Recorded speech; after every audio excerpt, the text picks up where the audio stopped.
So what about the other 1% of the UFO phenomenon? Has there ever been legitimate sightings?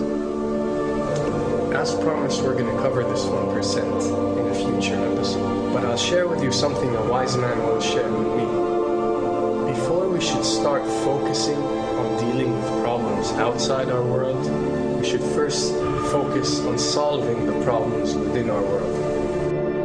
And before you can start solving problems within your world, you first have to solve problems within yourself and within your surrounding environment of family and friends. So basically what I'm trying to say is that we have priorities that we need to focus on first and foremost so we can successfully build our lives and our minds. Now, it's no secret that the difference between what the government knows about UFOs and aliens and what is shared or released to the public is extremely enormous. And unfortunately, governments and several organizations on Earth are taking advantage of the UFO phenomenon to achieve worldly agendas. So why do we see particle beams, huge ones, firing at things that are, you were saying 200,000 Gs? Yep. I mean, go over that. Well, because I think it's part of a test for if there are bad guys out there. Or maybe they're doing preparations for factions. We may be looking at more than one faction. Remember, these groups tend to fragment. They fractally fragment so that you have wars within wars within wars.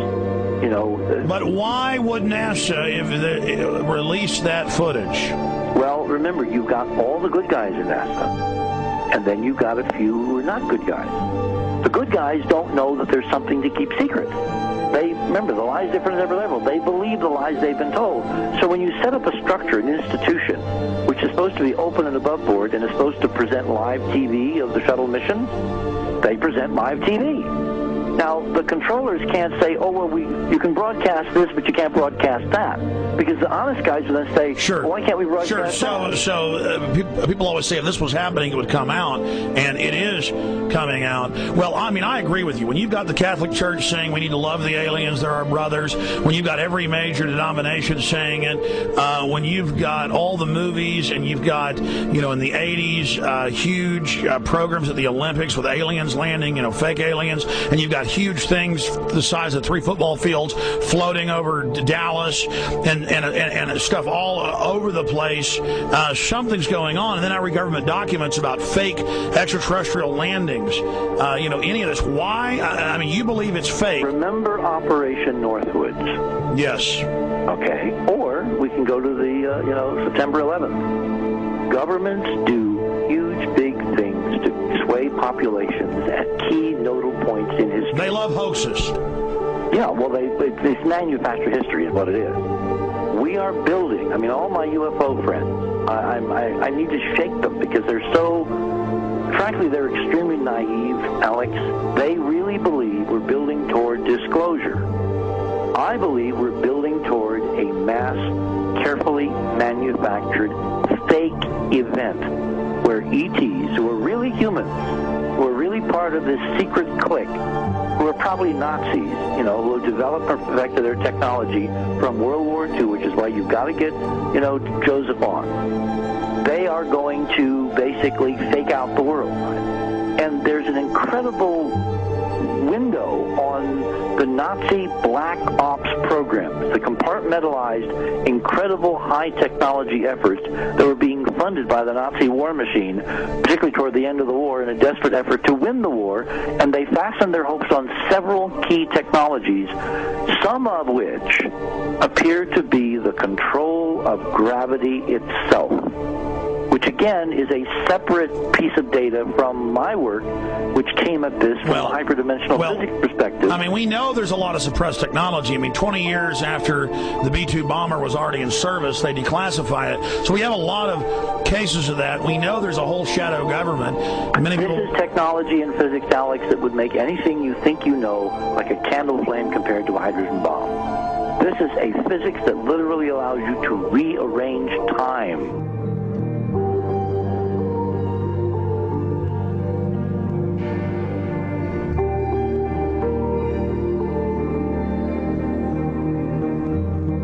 But I mean, imagine you've got all these compartments in these pyramids within pyramids of compartmentalization. That's why that's the New World Order symbol.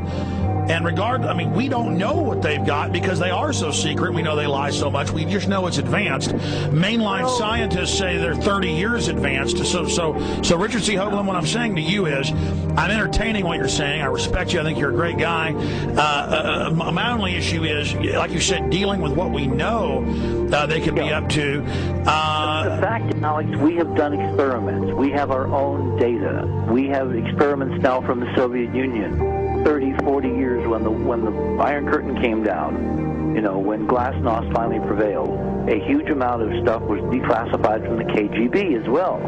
And we now have put this data together. We not only know what the physics is, we know what it can do, we know what it's based on, we know how to make it work. We've seen in our own experiments ample evidence. We've seen experiments across the American landscape and even in Europe that vindicate various parts of this.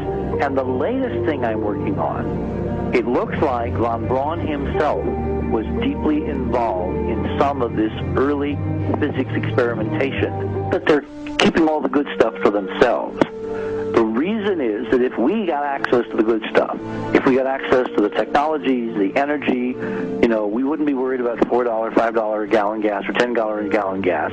We would live like people are supposed to live, all 6 billion of us who could live lightly on the earth, Alex, with this technology. And live longer. Absolutely, and better, and you could live to 200-300 and have the virility of your 20s and 30s. There's extraordinary medical breakthroughs, there's extraordinary physics breakthroughs, technology breakthroughs, energy. It's all been kept away. Think about it. We're already on a planet hurtling through space, all these wonders around you, and you've been taught it's bizarre to question, and that's because there's so many kooks in the alternative movement who do talk about ridiculous, Hollywood-style green men, instead of really looking at the shadow government and all these crazy secret societies that are admittedly running NASA and the shadow government. Now, ladies and gentlemen, during this talk that I'm going to give you, I'm going to explain to you the history of this phenomenon, who the secret government really is, and I will name them by name: beginning group, the study group. I will tell you who they are today. I'm going to tell you what this is all about. I'm going to tell you who's selling drugs to your children, and I'm going to tell you why the United States government is afraid for you to find out what the truth is regarding UFOs.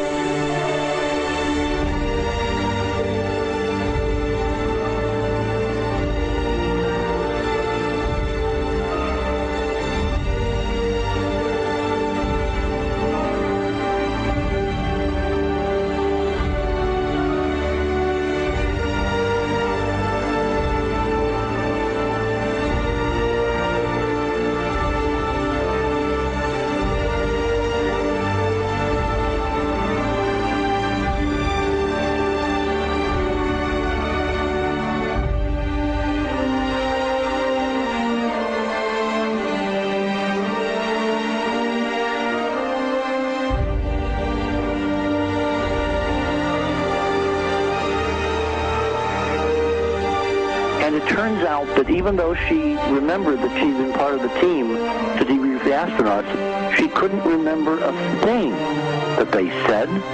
She couldn't remember why she no longer was working with NASA.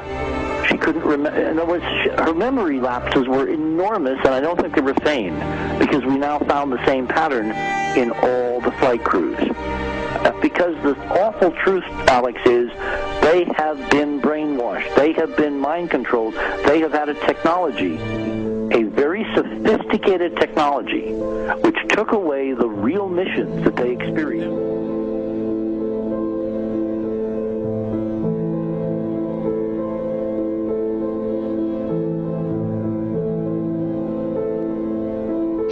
Sorry.